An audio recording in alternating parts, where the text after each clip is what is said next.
In this video, my dog and I are going to be replacing the 4x4 disconnect on this 2004 Chevy Trailblazer Extended with a 4.2 liter inline 6-cylinder engine.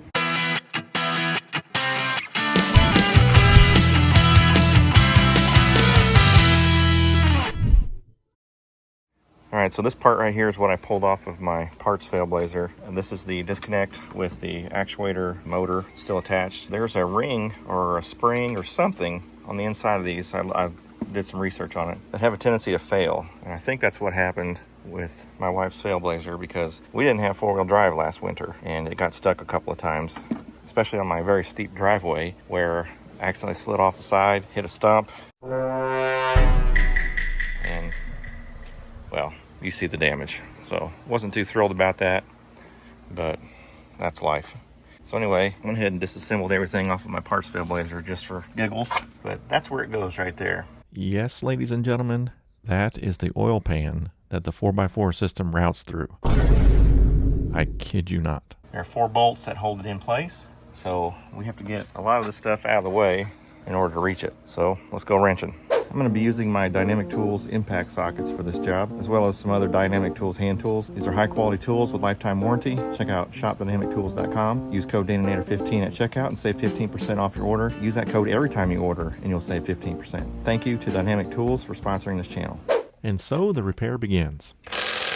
Let me ask you, you ever had an automotive repair that goes quickly and smoothly, no issues, fixed the first time? Yeah, me neither. And this job was one of the worst. I've got a few things to remove and set to the side so I can gain access to the 4x4 disconnect. Took some time to lubricate all the nuts and bolts I know I'm going to take off. That way it has a little bit of time to soak. The sway bar end link looked like a good place to start. You may have noticed that the post was spinning inside of the ball joint. Well, in order to hold that post still, you got to have a hex bit to go inside of that. So I get a wrench on the nut and loosen the nut that way. Now I'm going to loosen the hub nut. If you have an impact gun, this works great. If you don't, then you're going to want to loosen this with the tire still on the car, connected to the pavement. That way the hub doesn't roll or spin while you're loosening it.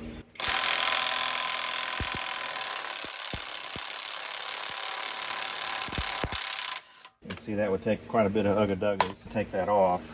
If I was to use a wrench on that, it would have just spun the whole thing. You could put a long pry bar in between the lugs and have it hit the pavement. And that way you can have a little bit of something to push against. But yeah, just take this off before you get your wheel off, or if you got an impact gun, do it now. Next, I disconnected the lower ball joint from the spindle. It took a little persuasion. Then I went after the upper ball joint.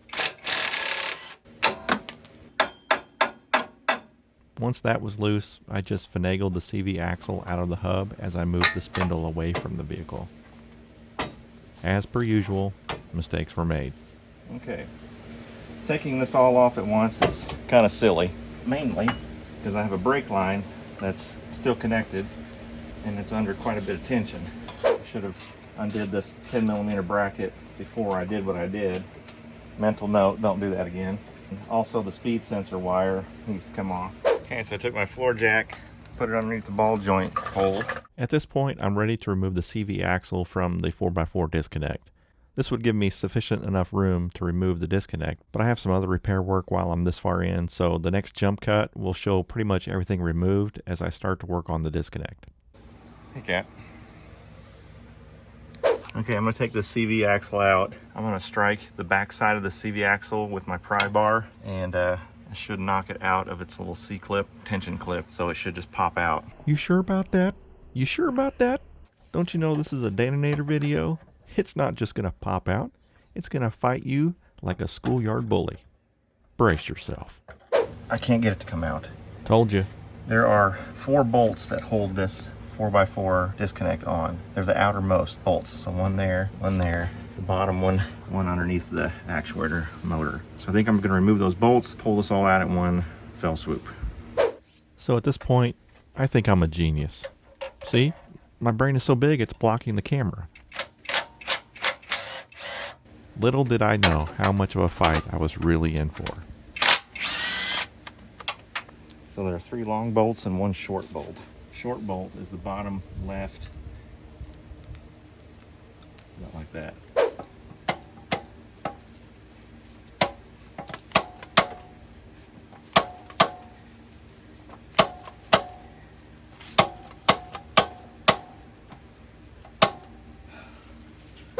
only because it's always something. It has derailed off the rails.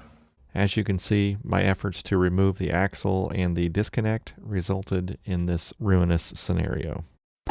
After an hour of hitting it with my purse, I finally showed that disconnect who's boss. Only it had the last laugh because the housing broke apart. Yep, part of the disconnect is stuck into the side of the oil pan. Let me repeat that. It's stuck into the side of the oil pan. Thoughts of changing out the oil pan sent my mental state to the great state of panic. I called it quits for the night.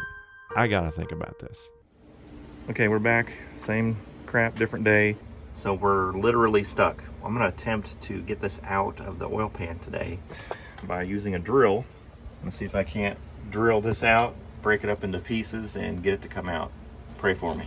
Okay, I've got my electric drill. This fits in here perfectly. I have no idea what I'm doing, so let's get started. It goes without saying, but I'll say it anyway. I want to be extremely careful not to drill through the disconnect casing into and through the oil pan. These are not metal drill bits, so I am going to be doling these like crazy.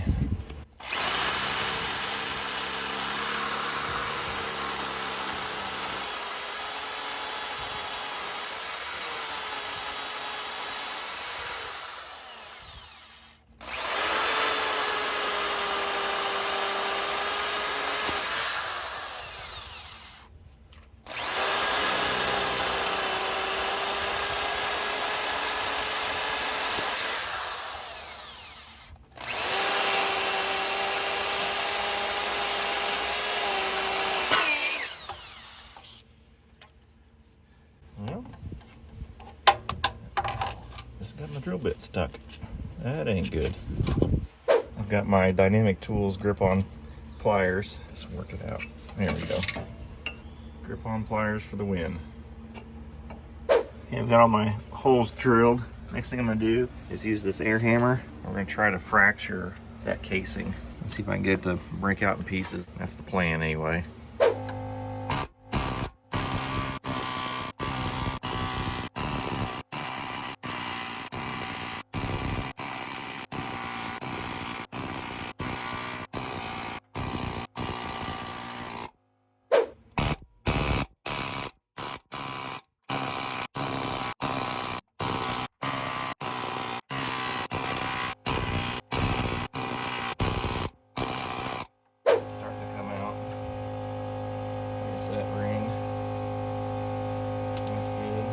Outer casing is starting to crumble.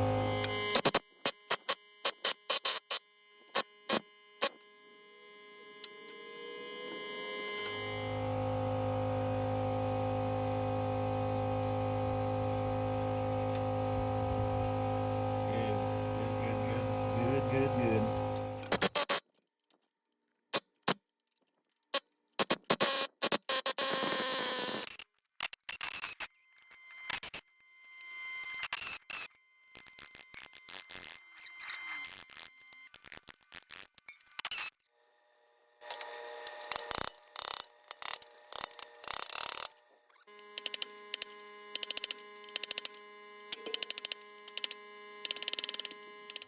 Okay, I got it to come out. I just buzzed it with the air hammer up here in the top right corner.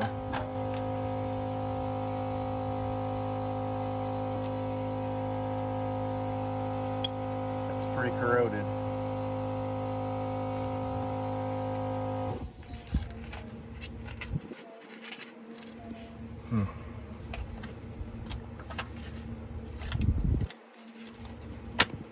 It's gonna take a minute. We gotta get that out. And we should have all the pieces removed. Hallelujah.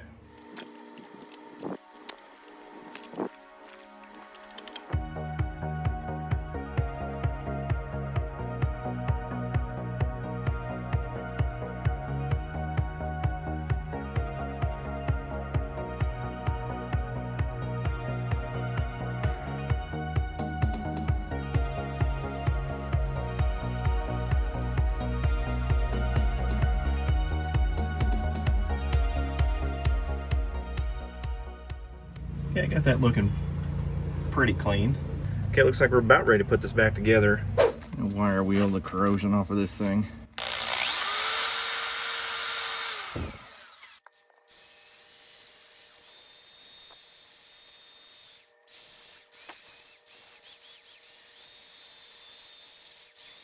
Yeah, it's looking pretty good.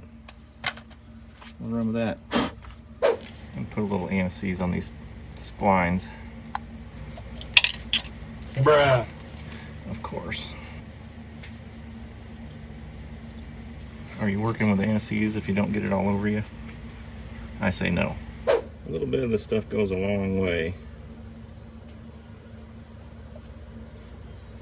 Just trying to help the next guy out. That'll do.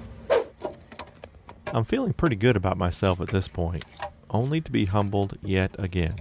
Failblazer decided to pick another fight. I could not get the disconnect to fit into the hole, because, of course.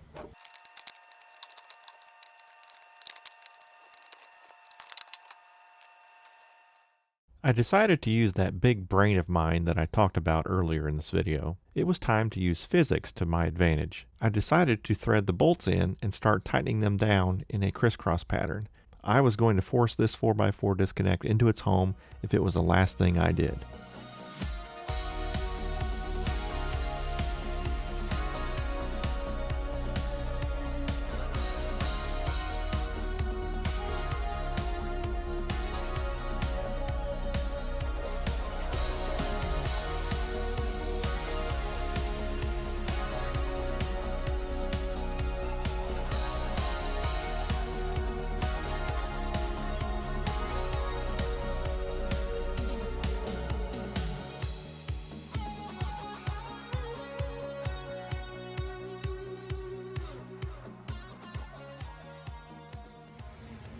Finally, it is in.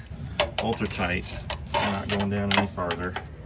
All the bolts are snug. The part is sitting flush. Thank goodness it's finally in. The only thing we lack is the CV axle. So I'm gonna stick the CV axle high and up into this cavity right here. Get the hub side in first, and then turn it and stick it into the 4x4 disconnect. Put some silver anti-seize on the splines.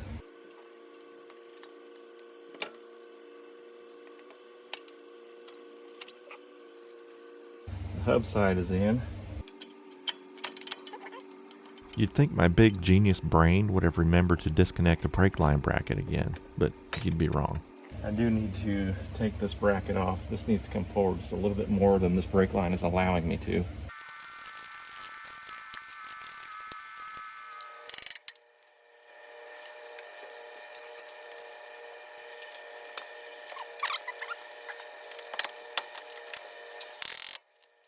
Okay, then we just reconnect all of our things we just detached. Put the wheel back on, torque the hub nut down, put our bolt back in.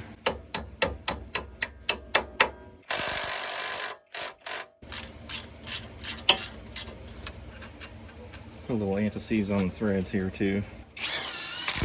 Torque that down when the wheel's back on. Torquing these lug nuts to 103 foot-pounds.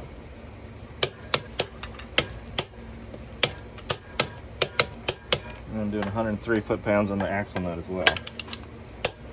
Whew, all done. All right, we're in two-wheel drive.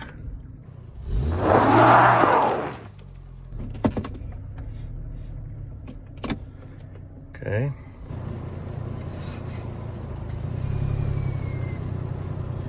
So I heard the solenoid kick on the front, so that's a good sign. Let's see if it works. It's fixed, boys. Yes! Put it back in neutral. Put it back in too high. Okay, you didn't pick it up on camera, I'm sure, but I heard the noise up front. So it should be disconnected.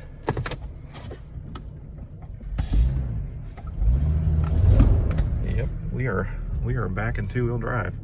Hallelujah, it's working. Well, that'll wrap up this video. Be sure to check out my channel for more automotive content. Check out the links in the description if you're interested in any Detonator apparel. Any purchase there is greatly appreciated as it helps this channel grow. As always, thanks for watching. God bless. Be sure and hit that like switch on your way out. See you next time.